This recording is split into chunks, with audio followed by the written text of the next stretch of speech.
नमस्कार दोस्तों, जय श्री राम, जय राजपूताना। आज मैं आपके लिए भारत की महान हिंदू राजपूत वीरांगना महारानी पद्मावती की कहानी लेकर आई हूँ, जिनके बारे में अक्सर यह कहा जाता है कि ये मलिक मोहम्मद जायसी द्वारा रचित एक काल्पनिक चरित्र है। परंतु आप मुझे ये बताइए, क्या अलाउद्दीन खिलजी एक काल्पनिक चरित्र था? यदि अलाउद्दीन खिलजी काल्पनिक नहीं है तो महारानी पद्मावती काल्पनिक कैसे हो गई? लोग कहते हैं इनके बारे में कोई ऐतिहासिक साक्ष्य नहीं मिलता। आप बताइए, ऐतिहासिक साक्ष्य कहाँ से मिलेगा? क्योंकि अलाउद्दीन खिलजी ने उनके पूरे राजपूत वंश को नष्ट कर दिया था।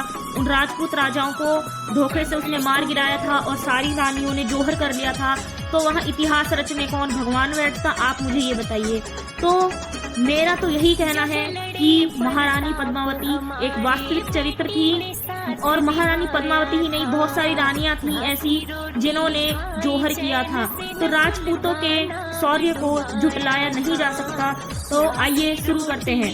नमस्कार। महारानी पद्मावती का सबसे पहला उल्लेख मलिक मोहम्मद जायसी की पद्मावत में मिलता है। उसमें यह कहा गया है कि वह पूर्व श्रीलंका के सिंघल साम्राज्य के राजा की बेटी थी और उसकी एक बोलने वाले तोते से गहरी दोस्ती थी। यह दोस्ती उसके पिता को नापसंद थी, इसलिए उसके पिता ने तोते को मार डालने का आदेश दिया। लेकिन वह तोता किसी तरह भाग निकला और स्थानीय राजा रतन सेन के पास पहुंचने में कामयाब रहा। तोता रानी पद्मावती की सुंदरता की प्रशंसा करता था और इसलिए रतन सेन ने रानी पद्मावती से शादी करने का फैसला लिया। अंततः रानी पद्मावती और राजा रतन सेन ने आपस में विवाह कर लिया। विवाह उपरांत महाराज रतन सेन रानी पद्मावती को अपने राज्य मेवाड़ ले आए और अपने राज्य पुरोहित से मिलाया। राज्य पुरोहित ने महारानी पद्मावती से 3 प्रश्न पूछे, जिसका महारानी पद्मावती ने बहुत ही साहस से उत्तर दिया और वह पुरोहित बहुत खुश हो गया और वह समझ गया कि यह स्त्री बहुत ही चतुर एवं चालाक है। कुछ समय बाद महाराज रतन सेन ने उस ब्राह्मण पुरोहित को धोखाधड़ी के आरोप में अपने राज्य से निष्कासित कर दिया और वह ब्राह्मण इस बात को हजम नहीं कर पाया।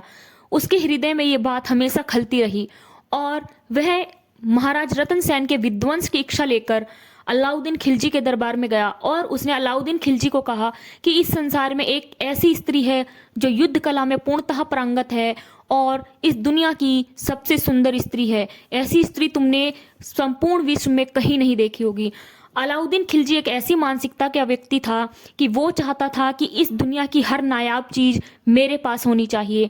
तो अलाउद्दीन खिलजी ने इसी मानसिकता की इच्छा से चित्तौड़गढ़ पर चढ़ाई कर दी, परंतु वह युद्ध जीत नहीं पाया। तो उसने एक झूठी संधि महाराज रतन सेन के पास भेजी। तो वह महाराज रतन सेन के पास मेहमान बनकर गया और महाराज रतन सेन के पास वो प्रतिभोज करने गया। तो उसने महाराज रतन सेन से कहा कि आप मुझे अपने परिवार से मिलवाइए। तो महाराज रतन सेन ने उसे अपने पूरे भाइयों और सभी रिश्तेदारों से मिलवाया, परंतु राजपूताना में स्त्रियों को किसी भी गैर मर्द के सामने आने की अनुमति नहीं थी। परंतु अलाउद्दीन खिलजी तो देखने ही महारानी पद्मावती को गया था। तो उसने महाराज रतन सेन के सामने यह इच्छा प्रकट की कि मैंने सुना है कि तुम्हारी स्त्री बहुत ही सुंदर है, तो तुम मुझे महारानी पद्मावती से मिलवाओ। तो महाराज रतन सेन ने इतने में ही अपनी तलवार अपने मयान से निकाली और कहा कि ऐसी ओछी बात राजपुताने में शोभा नहीं देती। मैं चाहता तो अभी तुम्हारी गर्दन काट देता, परंतु तुम मेरे घर मेहमान के रूप में आए हो, चले जाओ यहाँ से। तो महाराज रतन सेन ने अलाउद्दीन खिलजी को वापस भेज दिया। तो अलाउद्दीन खिलजी अपनी इस बेइज्जती को बर्दाश्त नहीं कर पाया।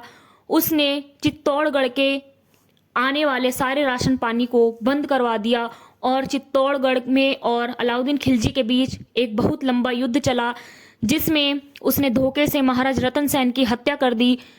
जैसे ही महारानी पद्मावती को यह पता चला कि महाराज रतन सेन युद्ध में शहीद हो चुके हैं, महारानी पद्मावती ने 16,000 रानियों के साथ जोहर करने का निर्णय लिया और अलाउद्दीन के सैनिकों के पहुंचने से पहले ही महारानी पद्मावती जोहर कर चुकी थी।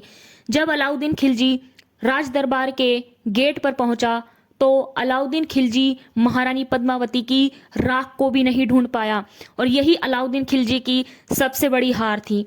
तो देखिए, इस प्रकार की हमारी राजपूत वीरांगनाएं थी जिन्होंने आन बान शान के लिए अपने आप को न्यौछावर कर दिया। हमें भी अपनी पुत्रियों को